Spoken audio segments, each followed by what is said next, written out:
ತಾಲೂಕಿನ ವಿದ್ಯುತ್ ಸಮಸ್ಯೆ ಪರಿಹರಿಸದೇ ಇದ್ದಲ್ಲಿ ಫೆಬ್ರವರಿ 20ರಂದು ಕಡಬ ಮೆಸ್ಕಾಂ ಕಚೇರಿಯ ಮುಂಭಾಗದಲ್ಲಿ ಪ್ರತಿಭಟನೆ ಮಾಡಲಾಗುವುದು ಅಂತ ಕಡಬ ತಾಲೂಕು ಜೆಡಿಎಸ್ ಮುಖಂಡ ಸೈಯದ್ ಮೀರಾ ಸಾಹೇಬರು ಎಚ್ಚರಿಕೆ ನೀಡಿದರು. ಅವರು ಕಡಬದ ಪ್ರೆಸ್ ಕ್ಲಬ್ನಲ್ಲಿ ಕಾಂಗ್ರೆಸ್ ಜೆಡಿಎಸ್ ಕರ್ನಾಟಕ ರಕ್ಷಣಾ ವೇದಿಕೆ ಸ್ವಾಭಿಮಾನಿ ಬಣ ರೈತ ಸಂಘ ವರ್ತಕರು ಸಂಘಗಳ ನೇತೃತ್ವದಲ್ಲಿ ನಡೆದ ಸುದ್ದಿಗೋಷ್ಠಿಯಲ್ಲಿ ಮಾತನಾಡಿದರು. ಕಳೆದ 2 ವರ್ಷದಿಂದ ಸುಳ್ಯ ವಿಧಾನಸಭಾ ಕ್ಷೇತ್ರದ ಕಡಬ ತಾಲೂಕಿನಾದ್ಯಂತ ವಿದ್ಯುತ್ ಸಮಸ್ಯೆ ಬಗ್ಗೆ ವಿದ್ಯುತ್ ಬಳಕೆದಾರರು ಸರ್ಕಾರಕ್ಕೆ ಮನವಿಯನ್ನ ಸಲ್ಲಿಸ್ತಾ ಬಂದಿದ್ದಾರೆ. ಆದರೂ ಇನ್ನೂ ವಿದ್ಯುತ್ ಸಮಸ್ಯೆ ನೀಗಿಲ್ಲ. ಸರ್ಕಾರಿ ದಾಖಲಾತಿಗಳನ್ನು ಪಡೆಯಲು ಜನ ವಿವಿಧ ಕಚೇರಿಗಳಲ್ಲಿ ಸಾಲುಗಟ್ಟಿ ವಾರಗಟ್ಟಲೆ ನಿಲ್ಲುವಂತಹ ಪರಿಸ್ಥಿತಿ ಎದುರಾಗಿದೆ. ಇಂಟರ್ನೆಟ್ ಕೂಡ ವಿದ್ಯುತ್ ಸಮಸ್ಯೆಯಿಂದ ಇಲ್ಲದಂತಾಗಿದೆ.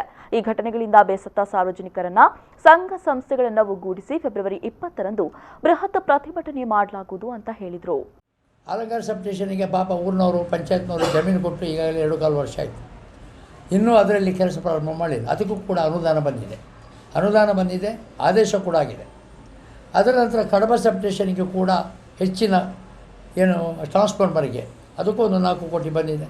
ಅದು ಕೂಡ ಹಾಕ್ತೇವೆ ಅಂತೇಳಿ 6 ತಿಂಗಳಿಂದ ಹೇಳ್ತಾ ಇದ್ದಾರೆ. ಒಮ್ಮೆ ಗುಡ್ಡಿ ತೆಗೆದು ಒಮ್ಮೆ ಕಂಬ ನಿಲ್ಲಿಸೋದು, ಅದು ಬಿಟ್ಟರೆ ಇನ್ನೂ ಏನೋ 1-2 ಉಪಕರಣ ಬಂದಿದೆ, ಬಾಕಿ ಬರಲಿಲ್ಲ.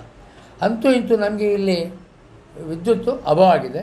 ಶಾಲಾ ಮಕ್ಕಳ ಪರೀಕ್ಷೆ ಶುರುವಾಯಿತು, ಅದೊಂದು ಬೇರೆ.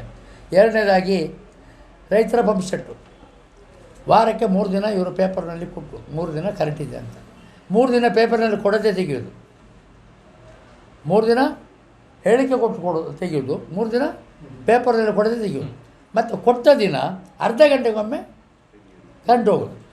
ಇಲ್ಲಿ ಎಲ್ಲ ಮೋಟ್ರ್ ಅಂಗಡಿಗಳಲ್ಲಿ ಪ್ರತಿಯೊಬ್ಬರ ಬೋರ್ವೆಲ್ಗಳು ಮೋಟ್ರುಗಳು ರಿಪೇರಿಗೆ ಬಂದದ್ದು ರಾಶಿ ಬಿದ್ದಿದೆ ಅಂತ ವೈಂಡಿಂಗ್ ಹೋಗೋದು, ವೋಲ್ಟೇಜ್ ಕಡಿಮೆಯಾಗಿ ವೈಂಡಿಂಗ್ ಹೋಗೋದು.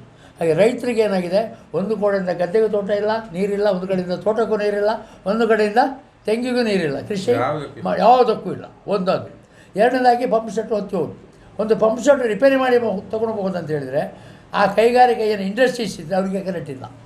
ಕೆಲವು ಲೇತಿಗೆ ಕೊಡಬೇಕು, ಕೆಲವು ಟರ್ನಿಗೆ ಕೊಡಬೇಕು, ಈ ರೀತಿ. ಈ ವೇಳೆ ಕಡಬ ಬ್ಲಾಕ್ ಕಾಂಗ್ರೆಸ್, ಜಾತ್ಯತೀತ ಜನತಾದಳ, ರೈತ ಸಂಘ ಹಾಗೂ ಮತ್ತಿತರ ಸಂಘ ಸಂಸ್ಥೆಯ ಪ್ರಮುಖರು ಹಾಜರಿದ್ದರು.